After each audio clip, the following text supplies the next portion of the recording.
Saying like I look for redemption and everyone else is just looking for the pieces of something that you lost and something that your whole life was revolved around. We moved around so much growing up. My dad's a pastor, so that was our whole life. And then when I realized that I didn't really believe in that, you just kind of have to pull those pieces apart. But then once your faith is kind of broken down and you don't have that to lean on anymore, you start looking for these things in people.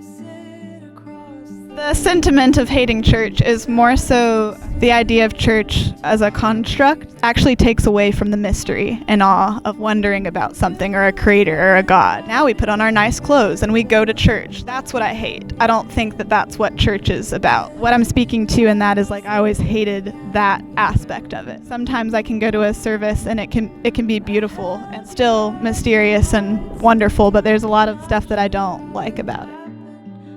Going back to church just being this project put on by people, you can lose the mystery. You can lose the idea that you're supposed to be kind of in a constant search and searching for goodness and grace and mercy and love and all of these things.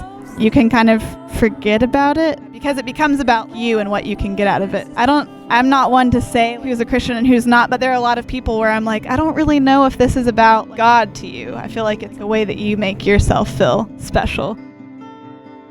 Growing up in church and all of that stuff, the idea of biblical womanhood and manhood was taught to me. The idea that I was made for someone else, like I wasn't made to like exist on my own. Those ideas being forced upon you and then realizing that it doesn't have to be that way. You don't have to force yourself into something that you're not down for.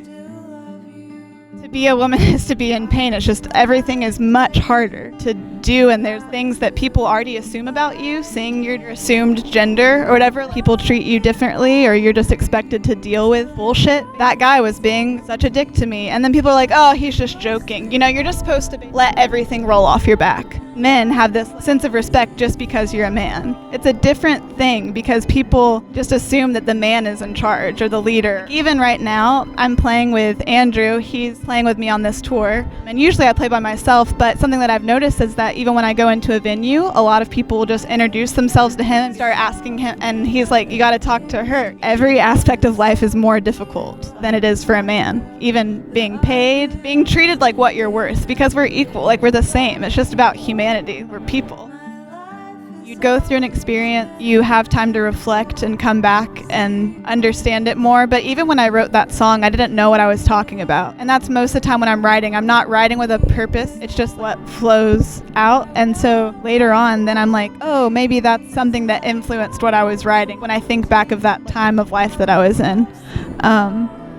But no, I don't think that it has to be so, that it's always so bleak and that it's always so dark. I think you find understanding and compassion for yourself and for others. There's a lot of heaviness in life, and it doesn't mean that it's bad. Pain isn't bad, but sometimes pain can be so overwhelming that you're looking for light. You're looking for help or respite kind of in anything. The idea that pain is bad, I think, is a bummer because it's not bad. Pain is okay, and it's okay to feel. Pain is important. If we didn't have pain, then we wouldn't learn anything. We wouldn't feel anything. It just sucks when it's like overwhelming. Sometimes life can be dark and heavy, but I think you have to find ways to ground yourself through that. But it takes being vulnerable. You can't always do it alone.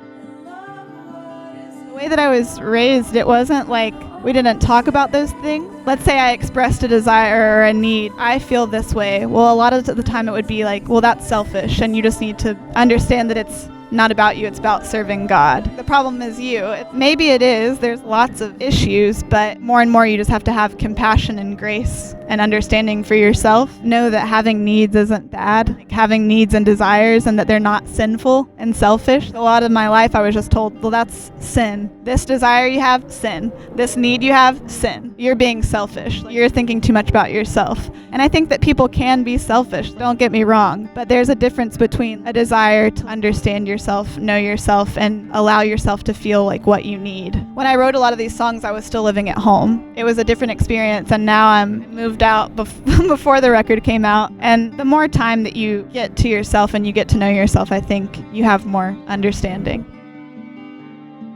I think songs are about multiple things. I don't think that they're just about one thing. A lot of my songs there's duality. I could be talking about God, I could be talking about a person that I used to date, I could be talking about a person in my life that used to be a friend, all of these things all at once, because you have patterns in your life and then you observe them. So it's not necessarily like I'll never be scared ever again, or like these things won't happen, but it's more so of a certain point in time being like, I'm not scared of this anymore. It can still shake me, but I can navigate it better and not be so hard and dark in my head about it.